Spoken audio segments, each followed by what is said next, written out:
بسم اللہ الرحمن الرحیم الحمد للہ رب العالمین والصلاة والسلام علی سید الانبیاء والمرسلین وخاتم النبیین وکان اللہ بکل شیء علیما ان اللہ وملائکتہ یصلون علی النبی یا ایہا الذین آمنوا صلوا علیہ وسلموا تسلیما صدق اللہ العظیم و صدق رسولہ النبی الکریم۔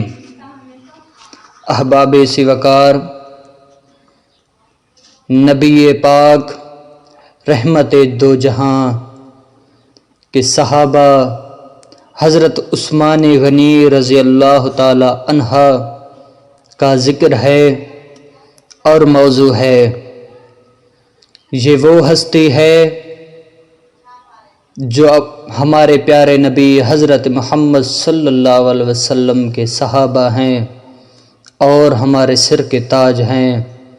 حضرت عثمان غنی رضی اللہ تعالی عنہ نبی کریم صلی اللہ علیہ وآلہ وصحبہ وسلم کی جن دو بیٹیوں کا نکاح حضرت عثمان غنی رضی اللہ تعالی عنہ سے ہوا، وہ حضرت رقیہ رضی اللہ تعالی عنہا اور حضرت ام کلثوم رضی اللہ تعالی عنہا تھیں۔ ان کا ذکر کرنے چلا ہوں میں۔ ایک بار مدینہ منورہ میں سخت قحط پڑا تھا، کھانے پینے کی اشیاء ختم ہو گئیں، ہر طرف مایوسی اور نا امیدی پھیلی ہوئی تھی۔ اللہ تعالیٰ نے اس قحط کے خاتمے کی دعائیں کی جا رہی تھی۔ اسی دوران میں ایک تجارتی قافلہ مدینہ منورہ پہنچ گیا۔ اس قافلے میں غلے سے لدے ہوئے 1000 اونٹ تھے۔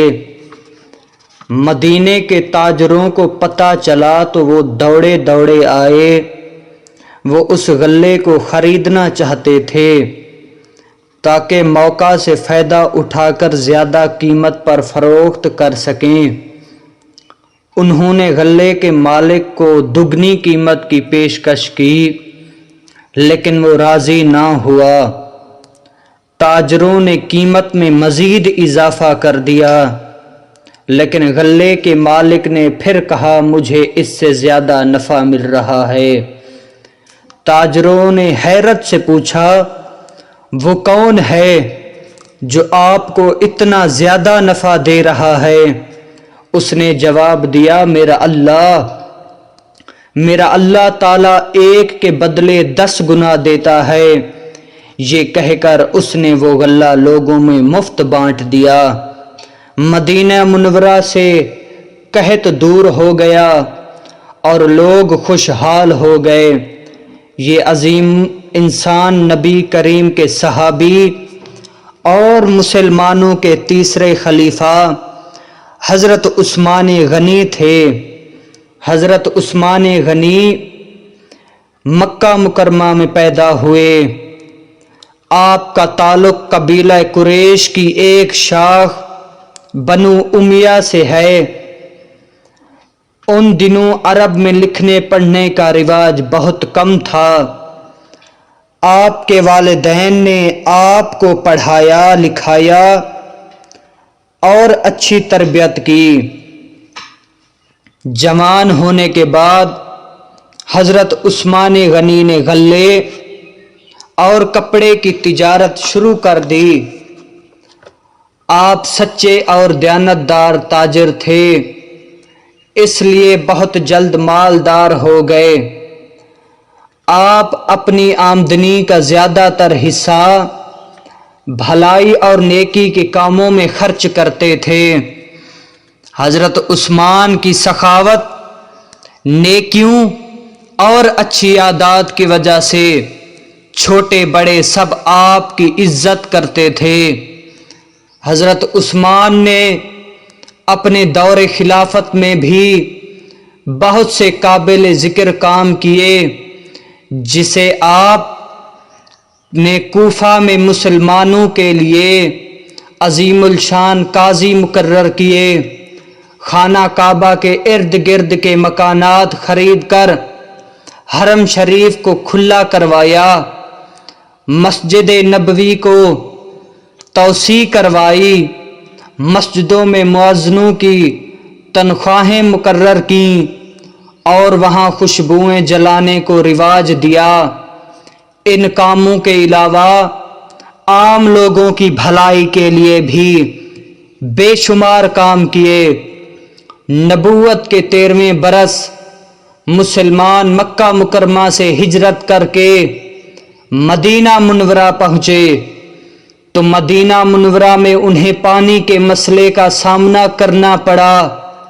پورے علاقے میں پینے کے پانی کے جتنے بھی کنویں تھے سب کا پانی کھارا تھا، صرف ایک کنواں ایسا تھا جس کا پانی پینے کے قابل تھا۔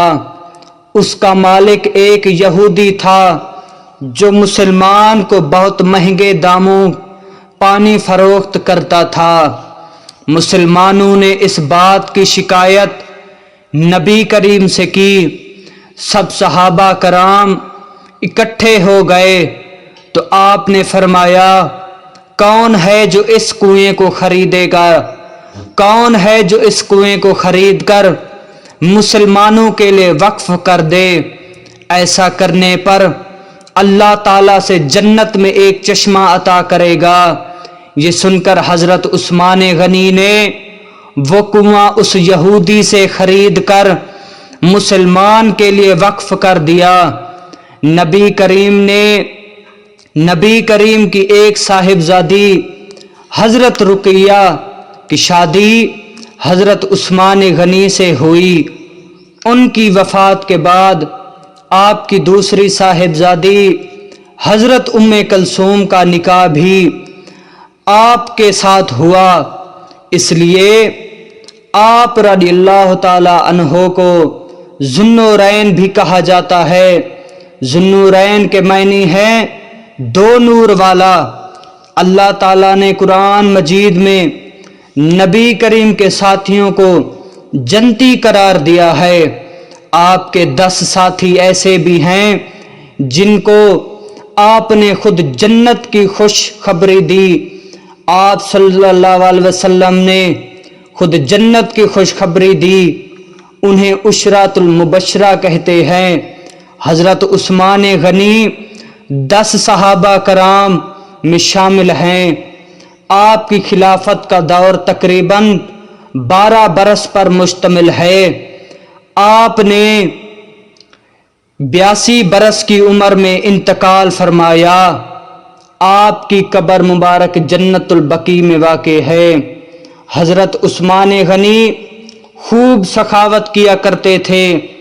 حضرت عثمان غنی کو ذوالنورین بھی کہتے ہیں۔ حضرت عثمان غنی کو دنیا میں ہی جنت کی بشارت دی گئی۔